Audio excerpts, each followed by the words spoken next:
I was just going to show you the damage to this upside down. Now they got it flipped over. Brilliant ideas to use these packing deals here to help support this while it's upside down. This one I've got a blanket under it because I'm going to have to do the body work here. But you remember me on if you watched the video yesterday, I was running my hand across the top and I kept feeling something. I was like, I can't see it, but I can feel it. Well, now you can see it.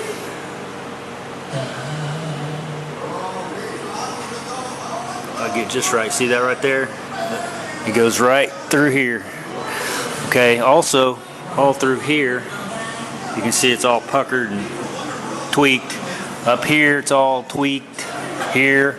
So this whole side, something happened to it. I don't know if it's just the way it pressed in the die or what. Of course that end down there is bent too, but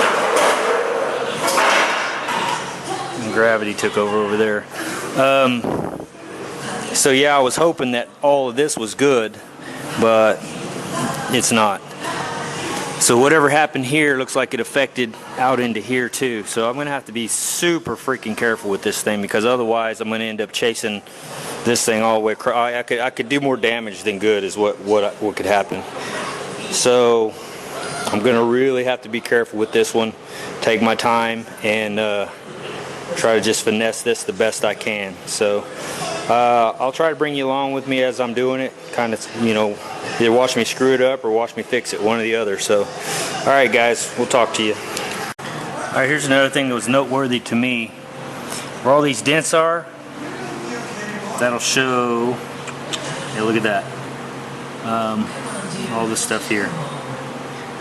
I'm just throwing this out there. This looks to me like it could be that, like somebody tried to fix this because it got dented or come out of the deal, and so they just beat on it a little bit to get it. That's my guess, is to try to beat that back down so it was usable. Like I said, you know, probably, you know, they're in this to make money, so they know that it's going to go to a body guy or whatever that's going to try to fix this stuff like I'm doing. I guess if everybody rejected everything, then they would maybe have to control their quality control some, but I don't know if that's going to do it or not. You know, it comes over from Taiwan, it gets put on a boat, and it gets beat around, and people pick these up with forklifts and who knows what, and it just goes through so many hands that I mean, this is just sheet metal. So but yeah, it looks like somebody tried to fix that and beat on it a little bit before they powder coated it, or EDP, or whatever you want to call this. I'm convinced that this is powder coating. This is not, it's not underwater plated. In my opinion, I think this is hung by those tabs or whatever. Actually no, because Ryan said those tabs are probably to keep it from moving when it's pressed into the deal, which makes really good sense. But my guess is the way that most of this stuff has come out so far, when it's, if you were to dip this in water and have it electrically, statically charged, or however that does, electroplated or whatever, it would get in every orifice, crevice inside, you would think under, in, and around, and everything else. Whereas these, you can tell it looks like it's just bare metal underneath of certain areas. That's why I've had to cut some of this stuff apart. Like my floor deals, I had to cut those apart. I'll have to re-weld all that because it was all bare metal underneath. That's because I'm guessing that when they powder coated this with whatever it is, primer, whatever kind of primer it is, it just doesn't get in those inside there. You know, otherwise, you see how that's made with that hole. If it was plated underwater, the water would get inside every nook and cranny and deposit that primer. So that's just my guess, and that's all it is a complete guess. If somebody has a better, more factual, you know, statement, or they've talked to somebody who knows, then, you know, post it down below. Yeah, I'm finding more stuff in here too. Yeah, it just gets better. right through here. I don't know if that, you see that? Right through here. And I didn't see that earlier. Or no, that's maybe the one I felt before, and this is the one I didn't see on the side. So yeah, I've got multiple spots here that are going to have to be repaired. And like I said, this being sheet metal like it is, you got to be so careful. This looks like it comes out. I don't even know if I can really show you that, but it comes out about like that, and it looks like it gets larger as it goes. I'm almost to a point where I'm thinking, man, I may want to call AMD and say, hey, you know, can we try again? Because I think once I start beating on this, you know, maybe mine, but I bought this quite a while ago and it's just sat in the box, brand new. I still got the box and everything. It's sitting over there. So I can package it back up and send it back to them, but you know, the shipping and all that kind of stuff. And I don't remember exactly what I paid for this. I'm gonna guess a couple $100 or so. But daggum, I just hate to start beating on this thing. And I think I can get it better than what it is. But then, you know, probably never gonna get it back perfect. So yeah, now finding this stuff here too, that's just that much more. So I may call them and see what they want to do, and I don't know. See ya. Alright, so I got off the phone to AMD and they said, well, that's your baby. So let me give you a little heads up on how you guys need to receive these parts. If you get parts like this that come off a truck, they're freighted in, immediately don't let that driver leave. My driver tried to leave. I said, whoa, whoa, whoa, whoa. And I pulled everything out of the boxes, minus this. I didn't want to drag this out on the concrete, so I opened the box and I looked down in there. Well, this all looked fine. And I'm like, okay, whatever. The rest of that stuff I pulled out of the box and inspected. And he stood there for I don't know how long waiting for me, because you got to sign for that stuff. So when you sign for it, guess what? It's yours. You signed it was okay, and it's yours. So I'm going to get to try to fix this. That's fine. You know, it's a challenge. That'll be fine.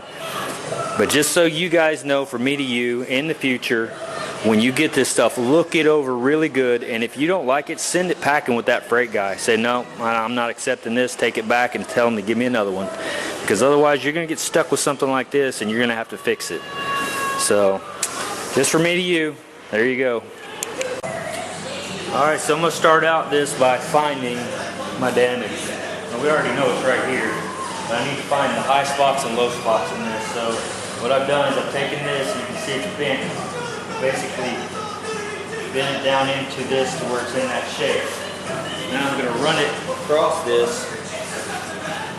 Get my light where I can see it.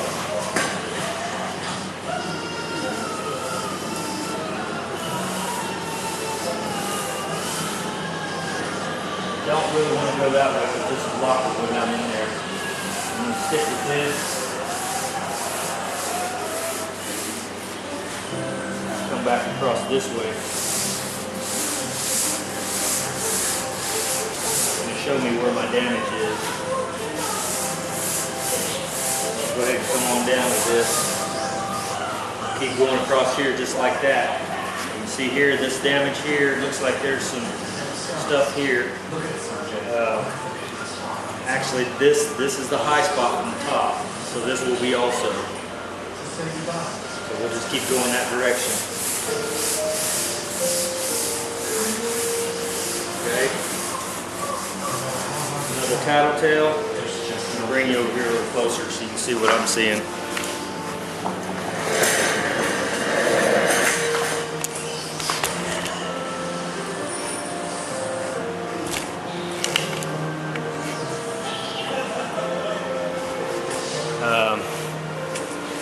Now you can see that one there. How it comes around, then you've got all those up there. So I'll just keep working this, and I'm going to do the same thing to the other side too. We're going to try to bring them together to to make them as close and straight as possible. At least that's the goal. I'm just going to keep going this way and see what I find.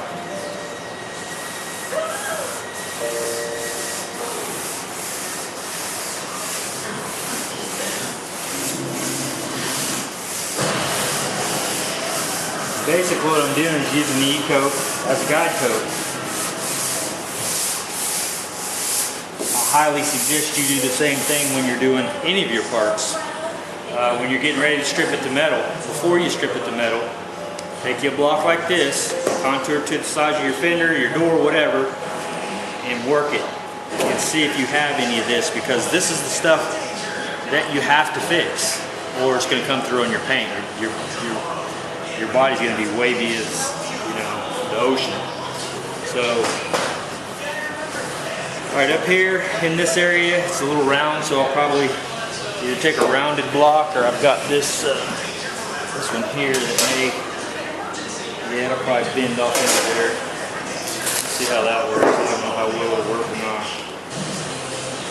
See if we can get this to kind of happen.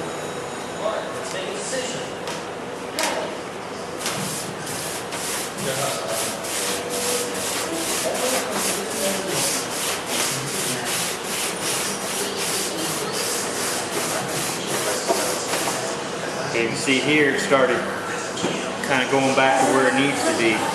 All through here is pretty good. Hopefully that's showing that. Let me look and see what you guys are seeing. Maybe pointed at the wrong thing.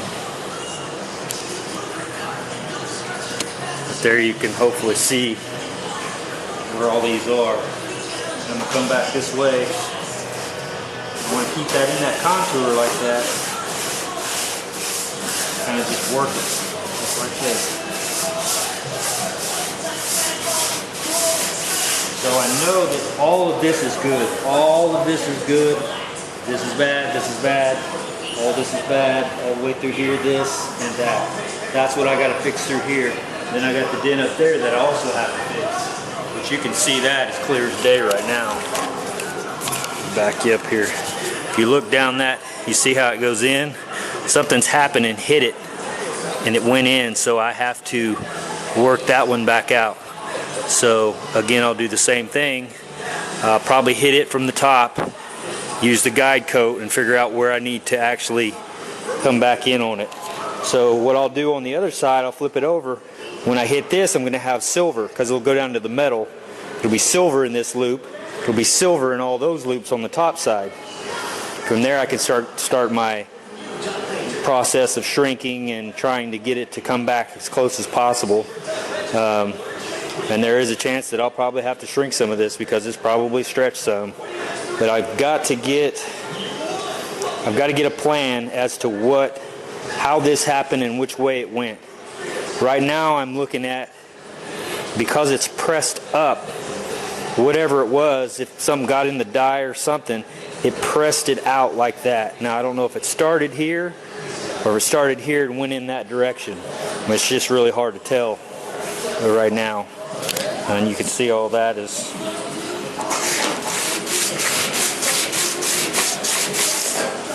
see all my dents, and again they look like hammer marks to me.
Alright, you can see the highs.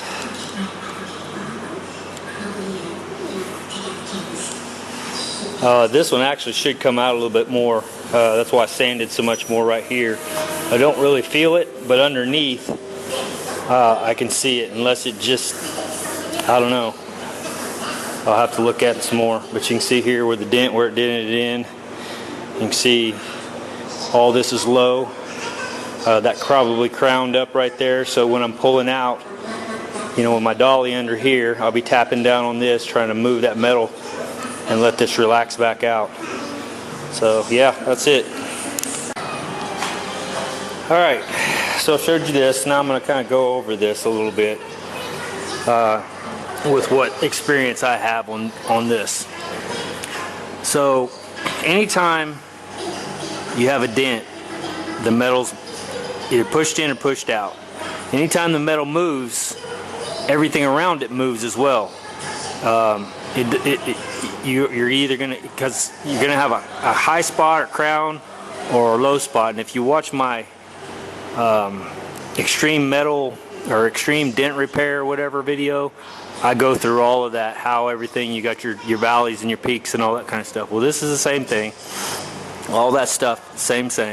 So when this is a high spot, so when I'm hitting this down, it looks to me like right in here, it's a little bit lower. So what I'm going to do is I'm hammering this. I'm going to push up underneath this area with the same contour dolly, okay? And I'm going to hammer this high spot this direction. But I'm going to hammer it real lightly and try to move that metal back where it belongs. Same with all these high spots and little low spots, and high spots and little low spots, high spot, little low spot. So you're going to try to work that metal and push that low spot and push this down, try to get it as close as possible. Now, am I going to get it perfect? Probably not. Will I have to shrink it? That may happen. I don't know yet. These are pretty minor, really, in the big grand scheme of things. So ultimately, I'm going to try to get them as close as possible, but if anything, you want them just a little bit low, like this would be here, because this is always going to come through when you're doing your body work and all that kind of stuff. This will fill. If you get a little glazed coat of filler or whatever, that will fill. This won't. So this has to be lower. So everything needs to be just a tad low unless you can get it perfect. Now, if you can get it perfect, high five. This is really thin metal. I'm going to guess, well, let's just don't even guess. Let's just look and see what it is. I'm going to guess probably 20 gauge, to be honest with you. I'd be surprised if it's 18 gauge. Now, back in the old days, they take and I've done this too on my videos, you take a file, like this one right here, and you get it as close as you can, and then you file your highs, okay? So let's say this was as close as I could get this, right here or here. Then I would take my file and I would glide across that and just shave. Well, that's fine when you've got, you know, 16 gauge metal or whatever, the old 55 Chevys, even 18 gauge you can get away with it, but you don't want to go too crazy because this is thin stuff, and even 18 gauge is thin stuff. So just remember, you're taking material off, so it's making that area thinner, which is going to make it weaker. So just giving you guys a little bit of a heads up. As I'm looking at this, I can see here it's darker. Okay, I went all over this. I don't know if that shows, but these areas around this are darker. Okay, so I can actually work this down as I'm pushing up on these to try to feather that out. Then I'll go back over, I'll block it again. Now, you might be saying, well, what happens when you run out of your guide coat? What I use is a Sharpie. I've got those big Magnum Sharpies, and it's just like, it's actually darker than this. You just go right back over it and just keep on going. Go back over it till you get it just where you want it, you know, until you're happy with it, till you can take a skim coat white over it and you're good to go. Or you filed that completely smooth as glass like the rest of the top. And like I said, I don't know if you can get away with that on this thin sheet metal, and I got sidetracked there, so let me go get my little gauge.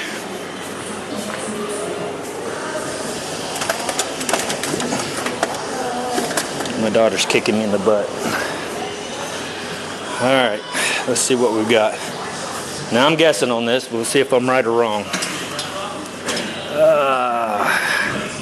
If you don't have one of these little sheet metal gauges, they're pretty valuable. So I'm going to go straight with 20 gauge and see what it is. See if it was 20 gauge.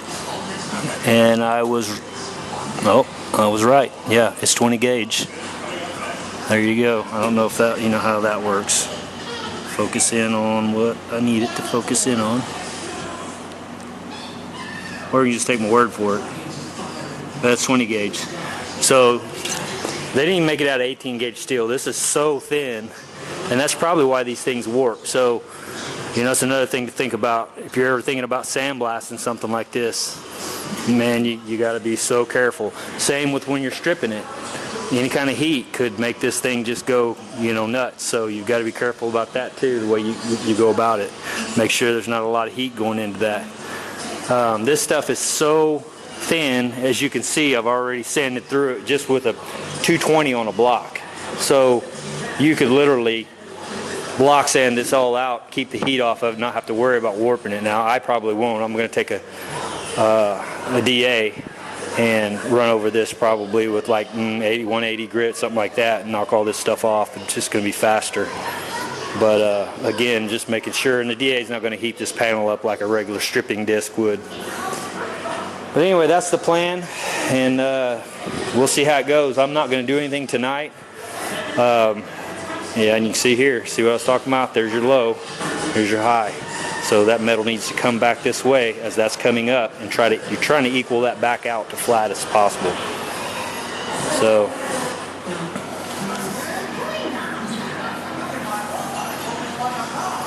when you hone, and it took me a lot of years to get to where I'm, and I'm not, don't get me wrong, I'm not perfect at this.